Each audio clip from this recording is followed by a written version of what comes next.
KaraokeBooks. Sense and Sensibility. Written by Jane Austen. Audiobook. Chapter 20. As the Miss Dashwoods entered the drawing room of the park the next day, at one door, Mrs. Palmer came running in at another, looking as good-humored and merry as before. She took them all most affectionately by the hand, and expressed great delight in seeing them again. "I am so glad to see you," said she, seating herself between Eleanor and Marianne, "for it is so bad a day I was afraid you might not come, which would be a shocking thing, as we go away again tomorrow. We must go, for the Westons come to us next week, you know. It was quite a sudden thing our coming at all, and I knew nothing of it till the carriage was coming to the door, and then Mr. Palmer asked me if I would go with him to Barton. He is so droll. He never tells me anything. I am so sorry we cannot stay longer, however we shall meet again in town very soon, I hope." They were obliged to put an end to such an expectation. "Not go to town," cried Mrs. Palmer, with a laugh. "I shall be quite disappointed if you do not. I could get the nicest house in world for you, next door to ours, in Hanover Square. You must come, indeed. I am sure I shall be very happy to chaperon you at any time till I am confined, if Mrs. Dashwood should not like to go into public."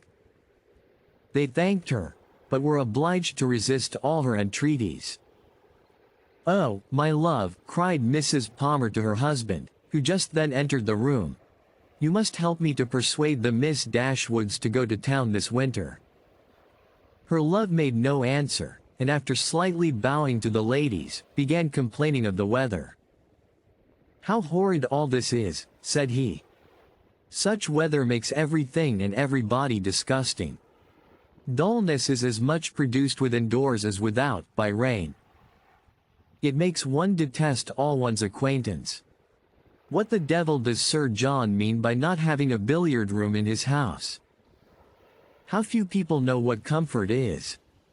Sir John is as stupid as the weather." The rest of the company soon dropped in. "I am afraid, Miss Marianne," said Sir John, "you have not been able to take your usual walk to Allenham today." Marianne looked very grave and said nothing. "Oh, don't be so sly before us," said Mrs. Palmer, "for we know all about it, I assure you, and I admire your taste very much, for I think he is extremely handsome. We do not live a great way from him in the country, you know. Not above 10 miles, I dare say." "Much nearer 30, said her husband. "Ah. Well. There is not much difference. I never was at his house, but they say it is a sweet pretty place." "As vile a spot as I ever saw in my life," said Mr. Palmer. Marianne remained perfectly silent, though her countenance betrayed her interest in what was said. "Is it very ugly?" continued Mrs. Palmer. "Then it must be some other place that is so pretty, I suppose." When they were seated in the dining room, Sir John observed with regret that they were only 8 altogether. "My dear," said he to his lady, "it is very provoking that we should be so few. Why did not you ask the Gilberts to come to us today? Did not I tell you, Sir John, when you spoke to me about it before, that it could not be done? They dined with us last. You and I, Sir John," said Mrs. Jennings, "should not stand upon such ceremony." "Then you would be very ill-bred," cried Mr. Palmer. "My love, you contradict everybody," said his wife with her usual laugh. "Do you know that you are quite rude? I did not know I contradicted anybody in calling your mother ill-bred." You may abuse me as you please," said the good-natured old lady, "you have taken Charlotte off my hands, and cannot give her back again. So there I have the whip hand of you." Charlotte laughed heartily to think that her husband could not get rid of her, and exultingly said, she did not care how cross he was to her, as they must live together. It was impossible for anyone to be more thoroughly good-natured or more determined to be happy than Mrs. Palmer. The studied indifference, insolence, and discontent of her husband gave her no pain, and when he scolded or abused her, she was highly diverted. "Mr. Palmer is so droll," said she, in a whisper, to Eleanor. "He is always out of humor." Eleanor was not inclined, after a little observation, to give him credit for being so genuinely and unaffectedly ill-natured or ill-bred as he wished to appear. His temper might perhaps be a little soured by finding, like many others of his sex, that through some unaccountable bias in favor of beauty, he was the husband of a very silly woman, but she knew that this kind of blunder was too common for any sensible man to be lastingly hurt by it. It was rather a wish of distinction, she believed, which produced his contemptuous treatment of everybody, and his general abuse of everything before him. It was the desire of appearing superior to other people. The motive was too common to be wondered at, but the means, however they might succeed by establishing his superiority in ill-breeding, were not likely to attach anyone to him except his wife. "Oh, my dear Miss Dashwood," said Mrs. Palmer soon afterwards, "I have got such a favor to ask of you and your sister. Will you come and spend some time at Cleveland this Christmas? Now, pray do, and come while the Westons are with us. You cannot think how happy I shall be. It will be quite delightful, my love," applying to her husband, "don't you long to have the Miss Dashwoods come to Cleveland?"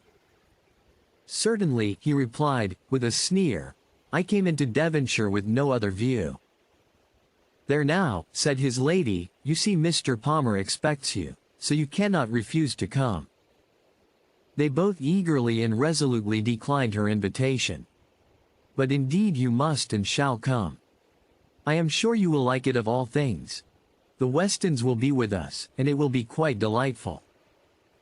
You cannot think what a sweet place Cleveland is, and we are so gay now, for Mr. Palmer is always going about the country canvassing against the election. And so many people came to dine with us that I never saw before. It is quite charming. But, poor fellow, it is very fatiguing to him, for he is forced to make everybody like him." Eleanor could hardly keep her countenance as she assented to the hardship of such an obligation. "How charming it will be," said Charlotte, "when he is in Parliament, won't it? How I shall laugh. It will be so ridiculous to see all his letters directed to him with an M.P. But do you know, he says, he will never frank for me? He declares he won't. Don't you, Mr. Palmer?" Mr. Palmer took no notice of her. "He cannot bear writing, you know," she continued. "He says it is quite shocking." "No," said he, "I never said anything so irrational. Don't palm all your abuses of languages upon me. There now, you see how droll he is. This is always the way with him. Sometimes he won't speak to me for half a day together, and then he comes out with something so droll, all about anything in the world." She surprised Eleanor very much as they returned into the drawing-room, by asking her whether she did not like Mr. Palmer excessively. "Certainly," said Eleanor, "he seems very agreeable." "Well, I am so glad you do. I thought you would. He is so pleasant, and Mr. Palmer is excessively pleased with you and your sisters, I can tell you. And you can't think how disappointed he will be if you don't come to Cleveland. I can't imagine why you should object to it." Eleanor was again obliged to decline her invitation, and by changing the subject, put a stop to her entreaties. She thought it probable that as they lived in the same county, Mrs. Palmer might be able to give some more particular account of Willoughby's general character than could be gathered from the Middletons' partial acquaintance with him. And she was eager to gain from any one such a confirmation of his merits as might remove the possibility of fear from Marianne. She began by inquiring if they saw much of Mr. Willoughby at Cleveland, and whether they were intimately acquainted with him. "Oh dear, yes, I know him extremely well," replied Mrs. Palmer. "Not that I ever spoke to him, indeed, but I have seen him forever in town. Somehow or other I never happened to be staying at Barton while he was at Allenham. Mamma saw him here once before, but I was with my uncle at Weymouth. However, I dare say we should have seen a great deal of him in Somersetshire, if it had not happened very unluckily that we should never have been in the country together. He is very little at Coombe, I believe, but if he were ever so much there, I do not think Mr. Palmer would visit him, for he is in the opposition, you know, and besides it is such a way off. I know why you inquire about him. Very well, your sister is to marry him.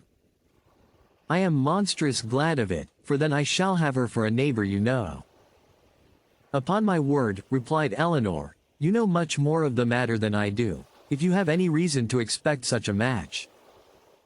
Don't pretend to deny it, because you know it is what everybody talks of. I assure you I heard of it in my way through town. My dear Mrs. Palmer. Upon my honor I did. I met Colonel Brandon Monday morning in Bond Street, just before we left town, and he told me of it directly. You surprise me very much. Colonel Brandon tell you of it? Surely you must be mistaken. To give such intelligence to a person who could not be interested in it, even if it were true, is not what I should expect Colonel Brandon to do. But I do assure you it was so, for all that, and I will tell you how it happened. When we met him, he turned back and walked with us, and so we began talking of my brother and sister, and one thing and another, and I said to him, so, Colonel, there is a new family come to Barton Cottage, I hear. And Mamma sends me word they are very pretty, and that one of them is going to be married to Mr. Willoughby of Combe Magna. Is it true, pray? For of course you must know, as you have been in Devonshire so lately. And what did the Colonel say? Oh, he did not say much, but he looked as if he knew it to be true, so from that moment I set it down as certain. It will be quite delightful, I declare. When is it to take place? Mr. Brandon was very well, I hope? Oh. Yes, quite well, and so full of your praises, he did nothing but say fine things of you. I am flattered by his commendation.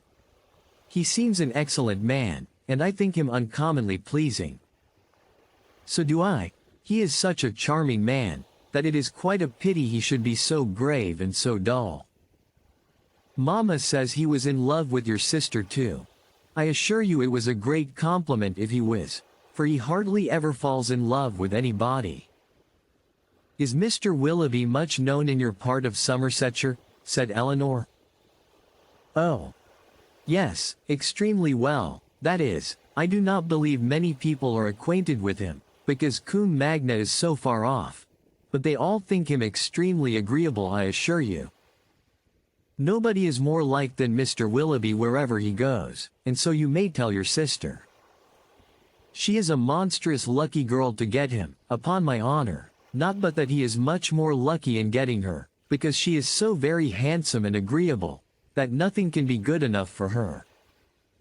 However, I don't think her hardly at all handsomer than you, I assure you, for I think you both excessively pretty, and so does Mr. Palmer too, I am sure, though we could not get him to own it last night.